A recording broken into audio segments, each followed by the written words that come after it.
The doctor who was with Michael Jackson at the end of his life has now hired a lawyer, and tonight he is again speaking to police. Dr. Conrad Murray's lawyer stressed that he is not a target of the investigation, but friends of the Jacksons say the family is suspicious of the doctor and want to know more about the injection Jackson received before his heart stopped. There are reports tonight that the family is requesting a second autopsy now. We begin with Brian Rooney outside the Jackson home in Encino, California tonight. The Jackson family was meeting here today at the family home, discussing funeral arrangements, and the Los Angeles police say they're preparing for a massive crowd. This morning, 2 moving vans arrived at Jackson's rented mansion in the Holmby Hills section of Los Angeles. His sister Janet pulled up in a Bentley a while later.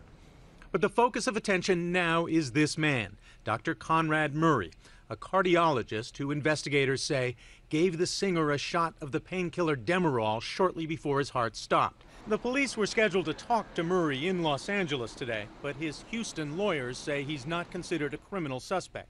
Dr. Murray's grieving for the loss of Mr. Jackson, as millions of people around the world are, but he wasn't only Mr. Jackson's physician, he was also his friend. Jesse Jackson said he spoke to the family and they're suspicious of the doctor.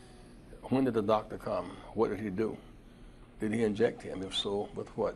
Murray is a 1989 graduate of Meharry Medical College in Nashville. Court records say he has more than $400,000 worth of legal judgments against him.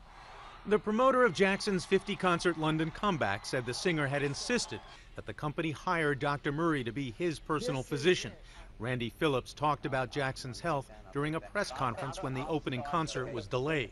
Not that I'm a doctor, okay, but Michael, like I said, I would trade my body for his tomorrow. He's in fantastic shape. A senior law enforcement official tells ABC News that Jackson was heavily addicted to OxyContin and Demerol, but toxicology tests could take up to 6 weeks.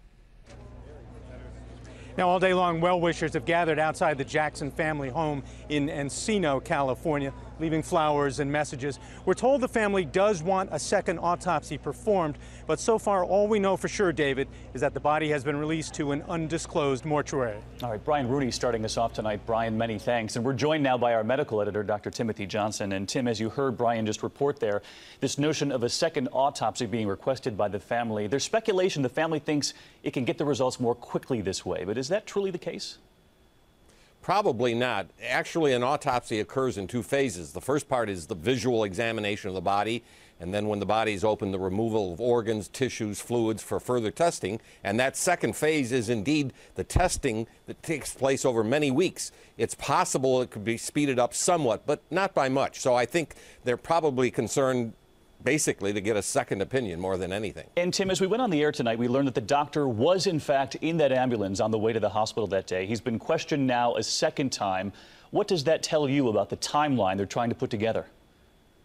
Well, obviously, the doctor is vital to the timeline in the final hours. When did he see Mr. Jackson? When did he give him any medications, or did he see Mr. Jackson take medications on his own?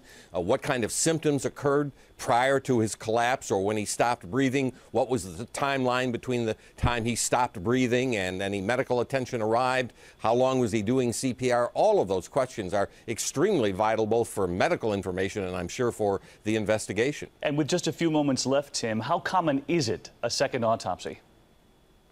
It's not at all common in routine medical care. It probably occurs more often in criminal cases, but even then, it's not very common. All right, Dr. Timothy Johnson, as always, we appreciate it, Tim.